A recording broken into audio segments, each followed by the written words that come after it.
Hello साथियों, नमस्कार। आप देख रहे हैं आपका अपना YouTube channel DS Mishra official और आपके अपने चैनल पर इस खास वीडियो सेशन में आपका हार्दिक स्वागत करता हूं। और इस वीडियो में मैं बात करने वाला हूं कि एक तरफ हम सभी जान रहे हैं कि जो भी नवनियुक्त प्रधान शिक्षक एवं प्रधानाध्यापक हैं, यदि वे विशिष्ट शिक्षक या विद्यालय अध्यापक से प्रधान शिक्षक एवं प्रधानाध्यापक में आए हैं तो उनका एचआरएमएस का जो है कन्वर्जन होना है, यानी विशिष्ट और विद्यालय अध्यापक के रूप में जो एचआरएमएस है उनका वह इनएक्टिव किया जाएगा और प्रधान शिक्षक या प्रधानाध्यापक के रूप में उनका एचआरएमएस अपडेट करके एक्टिव किया जाएगा, यानी एचआरएमएस को कन्वर्ज किया जाएगा प्रधान शिक्षक प्रधानाध्यापक में, तब वेतन भुगतान होगा। लेकिन बिना एचआरएमएस कन्वर्जन के भी वेतन भुगतान हुए हैं और प्रधान शिक्षकों और प्रधानाध्यापकों के वेतन भुगतान हुए हैं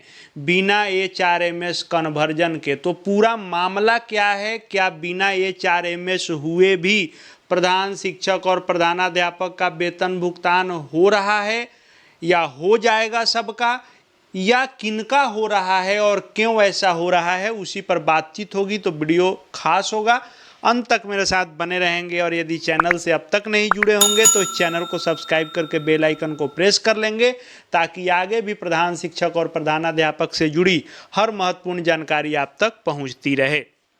तो एक तरफ जहां जो विद्यालय अध्यापक या विशिष्ट शिक्षक से आए होंगे प्रधान शिक्षक प्रधानाध्यापक में, उनका एचआरएमएस पर कन्वर्जन होगा, वहीं जो नियोजित शिक्षक से आए होंगे प्रधान शिक्षक और प्रधानाध्यापक में, उनका पहले प्रान नंबर जनरेट होगा और उसके बाद उनका एचआरएमएस पर ऑनबोर्डिंग होगा। लेकिन जो मैं बातें कह रहा हूं कि बिना एचआरएमएस ऑनबोर्डिंग हुए या बिना एचआरएमएस के कन्वर्जन के वेतन भुगतान हो रहे हैं प्रधान शिक्षकों के, और कितने हो रहे हैं आइए इसको भी हम लोग साक्ष्य सहित देख लेते हैं।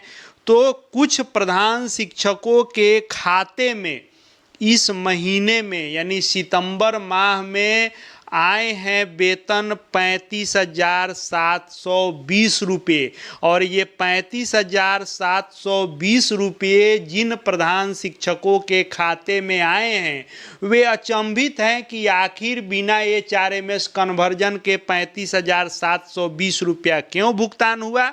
वहीं कुछ प्रधान शिक्षकों के खाते में 39,890 रुपये भुगतान हुए हैं और वे लोग सोच रहे हैं कि जब एचआरएमएस कन्वर्जन हुआ ही नहीं और प्रधान शिक्षकों का वेतन तो इतना बनना ही नहीं है, तो आखिर ये वेतन भुगतान क्यों हो रहा है, कैसे हो रहा है और क्या किया जाए।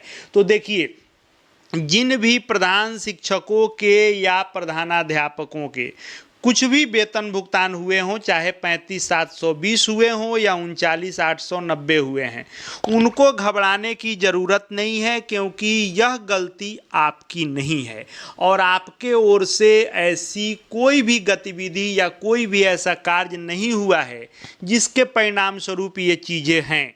ये चीज़ें हो रही हैं विभाग के गलती के कारण। अब क्या कारण है विभाग का, तो आइए इसको मैं आपको बता रहा हूं कि ये जो 35,720 रुपये भुगतान हुए हैं प्रधान शिक्षकों के, यह वेतन है 1 to 5 का, यानी जो 1 से 5 में विशिष्ट शिक्षक हैं और जिनका 25,000 रुपये पर वेतन भुगतान अभी तक हो रहा था, उनका 35,720 ही भुगतान होता है। और उसी क्रम में प्रधान शिक्षक बनने के बाद भी उनका 25,000 पर 35,720 रुपये भुगतान हो गया है। हालांकि उनका ये वेतन भुगतान नहीं होना चाहिए, क्योंकि वे जुलाई में ही विशिष्ट शिक्षक से हट चुके हैं और वे प्रधान शिक्षक हो गए हैं।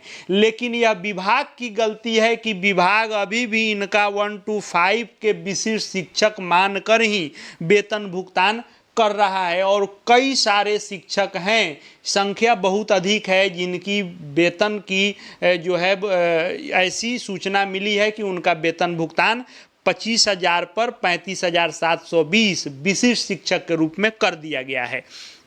वैसे ही ये जो आप देख रहे हैं 39,890, यह 6 to 8 के विशिष्ट शिक्षकों का है, जिनका 28,000 रुपये मूल वेतन पर अभी तक भुगतान हो रहा था और उनका जुलाई के बाद भी अगस्त का भी भुगतान 6 to 8 के रूप में ही हो गया है, जबकि वे प्रधान शिक्षक बन चुके हैं। ऐसे ही कुछ प्रधानाध्यापक के भी केस में है, उनका जो भी था चाहे 31,000 पर हो रहा था विशिष्ट शिक्षक के रूप में या 32,000 जिसमें वे थे, उस आधार पर भी अगस्त का भुगतान हो गया है।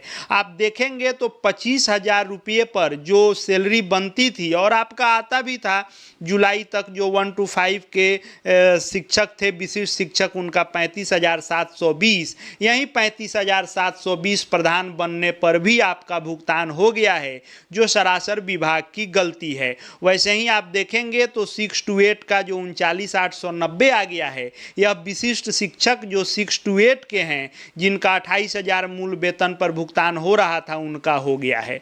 अब चूंकि विभाग इसमें कहाँ चूक किया है, तो जब इनका जो है टेक्निकल ज्वाइनिंग हुआ, उसी समय इनके HRMS को इनएक्टिव किया जाना चाहिए था, लेकिन चूंकि HRMS इनएक्टिव नहीं किया गया, जिसका कारण हुआ कि HRMS कंटिन्यू रहा और कुछ लोगों का ये भुगतान हो भी गया गलती से, क्योंकि हेड टीचर कितने बने हैं, कौन बने हैं, इसका डेटा जिला को उपलब्ध है। जिला चाहता तो ये भुगतान नहीं होता। अब बात आती है कि भुगतान हो गया तो क्या करें।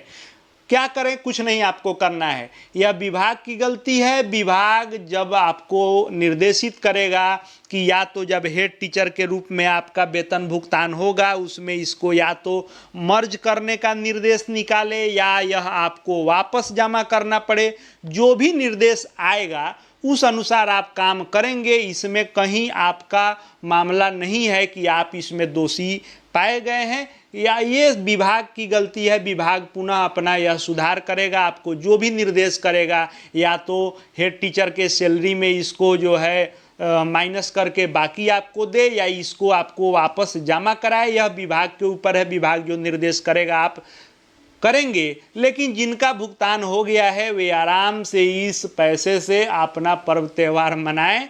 जो भी निर्देश आगे होगा वैसे कीजिएगा, इसमें घबराने की बिल्कुल आवश्यकता नहीं है। आप इसमें दोषी नहीं हैं। आपके हेड टीचर बन जाने के बाद भी आपको विभाग विशिष्ट शिक्षक मान के ही आपका वेतन भुगतान कर दिया है। और विभाग भी चूंकि ऊपर से निर्देश था कि जल्द वेतन भुगतान, इस आपाधापी में प्रधान शिक्षक को भी विशिष्ट के रूप में कुछ लोगों का भुगतान हो गया है, और जिनका नहीं हुआ है उनका HRMS कन्वर्जन होगा, और जो नियोजित से आए हैं उनका प्रान जनरेट होगा और HRMS पर ऑनबोर्डिंग होगी, उसके बाद वेतन भुगतान होगा। जिनका आ भी गया है उनका भी HRMS कन्वर्जन होगा, उसके बाद ही प्रधान शिक्षक का वेतन आपको मिलना शुरू होगा। तब तक ये पैसा आप अपना खर्च करें, जो भी निर्देश होगा वापस करने का या उसमें से कटौती का, वैसा आप कीजिएगा। फिलहाल टेंशन लेने की आवश्यकता नहीं है। आगे प्रधान शिक्षकों एवं प्रधानाध्यापक से जुड़ी हर महत्वपूर्ण जानकारी आपको यहाँ लगातार देखने को मिलेगी। चैनल से जुड़ जाएंगे, चैनल को सब्सक्राइब करके बेल आइकन को प्रेस कर लेंगे। साथ ही हमारे Telegram channel DS Mishra official से जुड़ जाएंगे, वहाँ भी हर अपडेट आपको मिलते रहेंगे। इस वीडियो को देखने के लिए आपका बहुत बहुत धन्यवाद।